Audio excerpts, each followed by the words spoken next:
हरियाणा सरकार रोजगार मेलों के तहत पहले 2 चरणों के लाभार्थियों को 30 मार्च 2022 से लोन देने का कार्य शुरू करने जा रही है, जिसमें 80,000 परिवारों ने अपना नामांकन किया है, जिसे वेरीफाई करने के बाद बैंकों में भेजा जाएगा। ये प्रक्रिया लगातार चलती रहेगी। फिर से 2 महीने बाद इसे शुरू किया जाएगा। पहले 2 चरणों में करीब 1 लाख लोगों को लोन देने का लक्ष्य रखा गया है। वहीं मुख्यमंत्री मनोहर लाल खट्टर ने अपराधियों के खिलाफ बड़ा कदम उठाया है। उन्होंने कहा है कि भ्रष्टाचारियों में भय पैदा करना और भ्रष्टाचारियों को जड़ से मिटाना ही हमारा लक्ष्य है। इसलिए उन्होंने इस उद्देश्य को पूरा करने के लिए भ्रष्टाचार के खिलाफ एक नई हाई पावर कमेटी का गठन किया है। वर्ष के बाद डीसीज की और एसपीज की फिजिकल मोड पर मीटिंग हुई। 16वीं मीटिंग ये डीसीज की रही है और इसमें कई विषयों के ऊपर आज विचार किया।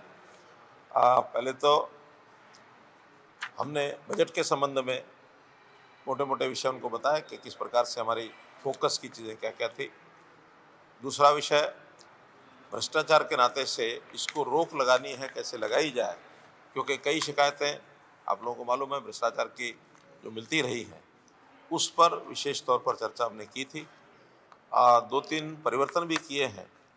पहला परिवर्तन जो स्टेट विजिलेंस ब्यूरो है उसके नीचे पहले विजिलेंस ब्यूरो की इकाइयाँ नहीं होती थी, अब डिवीजन लेवल पर और विजिलेंस ब्यूरो की अलग से स्वतंत्र इकाइयाँ काम करेंगी, जो up to 1 crore group B, C और डी इनके कर्मचारियों के साथ जुड़ा हुआ कोई विषय अगर भ्रष्टाचार का होता है तो डिविजनल विजिलेंस ब्यूरो ही उस पर कार्रवाई करेगा। हाँ, अगर राशि 1 करोड़ से ऊपर है और ग्रुप ए के जितने अधिकारियों के खिलाफ कोई शिकायत आएगी, वो चाहे किसी भी राशि की होगी, वो सब के सब स्टेट विजिलेंस ब्यूरो जैसे पहले से कार्रवाई करते हैं वो करेंगे। कनेक्टेड रहेगा, यानी जो वहाँ नीचे इंडिपेंडेंट उनको काम करने का तरीका रहेगा। एफआईआर लिखानी होगी एफआईआर लिखाएंगे, जो भी कुछ करना होगा, लेकिन अगर कहीं कोई चीज़ का उनको अपील करनी होगी, ऊपर भेजना होगा, तो स्टेट विजिलेंस को वो लोग भेजेंगे। विजिलेंस को नीचे क्योंकि 6 इकाइयाँ अब डिविजनल विजिलेंस ब्यूरो की और बनेंगी। अभी एक स्टेट लेवल पर थी, नीचे उनके ऑफिस होते थे, अब वहाँ इंडिपेंडेंट इकाइयाँ 6 जो डिवीजन्स हैं उनके ऊपर काम करेंगी। जो अधिकारी हैं जो इसको हेड करेंगे वो डीआईजी या एसपी लेवल, कम से कम एसपी लेवल, डीआईजी लेवल भी होगा।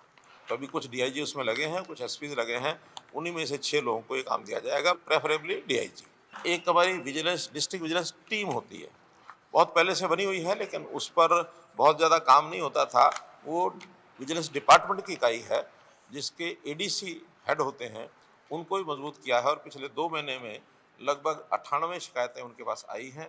उस पर वो भी अपने ढंग से डिपार्टमेंट तरीके से उसका विजिलेंस के नाते उसकी इन्वेस्टिगेशन करते हैं।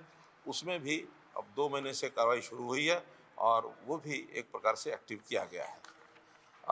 एक high powered committee against corruption हमने ये आज बनाई है, जिसके अंदर चीफ सेक्रेटरी वो इसके चेयरमैन होंगे और उनके साथ other members FCR, ACS home, ADGP CID, DGP और director state vigilance bureau, DG state vigilance bureau, तो ये सब उसके अलग मेंबर होंगे और इनकी भी महीने में एक बार मीटिंग हुआ करेगी, ताकि इस प्रकार की शिकायतों का ठीक निवारण हो रहा है कि नहीं हो रहा है, और कहीं कोई कठिनाई आ रही होगी या कहीं ढिलाई होगी तो उसको दूर करने का काम ये जो स्टेट हाई पावर कमेटी होगी अगेंस्ट करप्शन, ये उसकी देखरेख।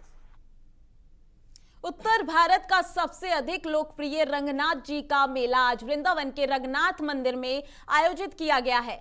आपको बता दें कि इस अवसर पर भगवान रंगनाथ को चंदन के रथ में विराजमान कर शोभा यात्रा निकाली गई, जिसमें हजारों श्रद्धालुओं ने रथ खींचकर पुण्य लाभ कमाया। आपको बता दें कि मान्यता के अनुसार रथ को खींचने पर बैकुंठ की प्राप्ति होती है। उत्तर भारत का ये सबसे लोकप्रिय मेला वृंदावन के रंगनाथ जी के मंदिर में आयोजित किया जाता है। इस मेले में मुख्य आकर्षण का केंद्र चंदन की लकड़ियों से बना 167 वर्ष पुराना रथ है, जिसकी ऊंचाई 56 फीट है, जो कि वर्ष में सिर्फ एक बार ही निकाला जाता है। इस रथ पर विराजमान होकर भगवान रंगनाथ हजारों श्रद्धालुओं को दिव्य दर्शन देते हैं। देखिए, एक सबसे बड़ी बात तो ये है कि वृंदावन में हर्षोल्लास का मौसम आ रहा है और इसी उपलक्ष्य में हमारे रंगनाथ भगवान जी का यहाँ पर विष्णु भगवान की लीलाओं का वर्णन है, 10 दिन तक चलता है, जिसमें जन्म से लेके और अंतिम यात्रा तक की व्यवस्थाएं जैसे लीला ठाकुर जी ने करी थी उस तरीके से उनका अवलोकन प्रतिवर्ष दोनों टाइम सुबह और शाम पंजाब के जालंधर में आदमपुर गांव में खुर्दपुर के खेतों में एक पाकिस्तानी गुब्बारा मिलने पर सनसनी फैल गई। मौके पर पहुंची पुलिस ने गुब्बारे को कब्जे में लेकर जांच शुरू कर दी। इस गुब्बारे पर आई लव पाकिस्तान लिखा गया है। पुलिस इसकी हर पहलू की जांच कर रही है।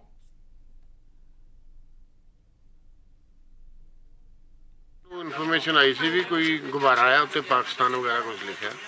ਅਸੀਂ ਆਏ ਸੀ ਤਾਂ ਇੱਕ ਪੈਕਿੰਗ ਵਾਲਾ ਪੋਲੀਥੀਨ ਦਾ ਰੈਪਰ ਆ ਤਕਰੀਬਨ 2 ਫੁੱਟ ਦਾ, ਉਹ ਦੋਨੇ ਪਾਸਿਆਂ ਤੋਂ ਉਹਨੂੰ ਧਾਗੇ ਨਾਲ ਗੱਠ ਮਾਰੀ, ਉਹ 'ਚ ਹਵਾ ਭਰੀ ਹੈ ਤੇ ਉਹਦੇ ਤੇ ਆਈ ਲਵ ਪਾਕਿਸਤਾਨ ਲਿਖਿਆ। ਬਾਕੀ ਉਹਨੂੰ ਵੈਰੀਫਾਈ ਕਰਦੇ ਆ ਕਿੱਦਾਂ ਹੋ ਸਕਦਾ, ਕਿੱਥੋਂ ਆਇਆ, ਕੀ ਉਹਦੇ 'ਚ ਉਰਦੂ 'ਚ ਕੀ ਲਿਖਿਆ ਹੋਇਆ, ਉਹ ਪੜ੍ਹਾ ਲੈਂਦੇ ਆ ਕਿਸੇ ਨੂੰ। ਕੀ ਲੱਗ ਕੀ ਰਿਹਾ ਵੈਸੇ ਜੇ ਮੁੱਢਲੀ ਇਨਵੈਸਟੀਗੇਸ਼ਨ 'ਚ ਤੁਹਾਨੂੰ ਕੀ ਲੱਗ ਰਿਹਾ ਹੈਗਾ ਫਿਲਹਾਲ? ਮੁੱਢਲੀ ਇਨਵੈਸਟੀਗੇਸ਼ਨ ਤਾਂ ਇਹ ਕਿਸੇ ਵੱਲੋਂ ਸ਼ਰਾਰਤ ਕੀਤੀ ਗਈ ਹੋ ਸਕਦੀ ਹੈ, ਕਿਉਂਕਿ ਇੰਨੀ ਦੂਰੋਂ ਗੁਬਾਰਾ ਉੱਡ ਕੇ ਇੱਥੇ ਤੱਕ ਆਉਣਾ ਬਹੁਤ ਇੰਪੋਸੀਬਲ ਹੈ। ਜੇ ਆਪਾਂ ਕਹੀਏ ਪਾਕਿਸਤਾਨ ਤੋਂ ਆ ਗਿਆ ਤਾਂ ਪੋਸੀਬਲ ਹੀ ਹੈ ਨਹੀਂਗਾ, ਕਿਉਂਕਿ ਜੇ ਗੈਸੀ ਗੁਬਾਰਾ ਵੀ ਹੋਵੇ ਉਹ ਵੀ ਕੁਝ ਕਿਲੋਮੀਟਰ ਜਾ ਕੇ ਬਹਿ ਜਾਂਦਾ। ਇਹ ਤਾਂ ਕਿਸੇ ਨੇੜੇ ਤੇੜਿਓਂ ਕਿਸੇ ਨੇ ਸਟਾਨੀ ਕੀਤੀ ਹੈ ਵੀ ਉਹਦੇ 'ਚ ਹਵਾ ਭਰ ਕੇ ਤੇ ਉਹਨੂੰ ਹਵਾ ਚੜਾਇਆ। ਜਿਹੜਾ ਇੱਥੇ 에ਅਰ ਬੇਸ ਵੀ ਲੱਗੇ ਹੈਗਾ ਕਿ ਲੱਗਦਾ ਨਹੀਂ ਕਿ ਇਸੇ ਕਰਕੇ ਵੈਰੀਫਾਈ ਕਰਾਂਗੇ ਨਾ ਸਾਰਾ 에ਅਰ ਬੇਸ ਫੀਲਡ ਲੱਗੇ, ਇਸੇ ਕਰਕੇ ਅਸੀਂ ਇਹਨੂੰ ਚੰਗੀ ਤਰ੍ਹਾਂ ਵੈਰੀਫਾਈ ਕਰਾਂਗੇ ਵੀ ਕੀ ਹੋ ਸਕਦਾ ਹੈ, ਕਿਸੇ ਦੀ ਸ਼ਰਾਰਤ ਆ ਜਾਂ ਕਿਵੇਂ ਆ। बिहार के समस्तीपुर में सराय रंजन थाना क्षेत्र के पतैली चौक पर अनियंत्रित ट्रैक्टर ने बाइक को जबरदस्त टक्कर मार दी, जिससे घटनास्थल पर ही बाइक सवार की मौत हो गई। वहीं अन्य गंभीर रूप से घायल हो गए। घटना की सूचना पर पहुंची पुलिस मामले की छानबीन में जुट गई है। वहीं इस घटना को अंजाम देने वाला ट्रैक्टर चालक वाहन मौके से फरार हो गया। आपको बता दें कि घटना की सूचना पर पुलिस पहुंची और मामले की छानबीन की और घटना को अंजाम देने वाले ट्रैक्टर चालक वाहन मौके से फरार हो गया। आपको बता दें कि घटनास्थल पर ही बाइक सवार की मौत हो गई थी और इसी की जांच के लिए पुलिस जुट गई है।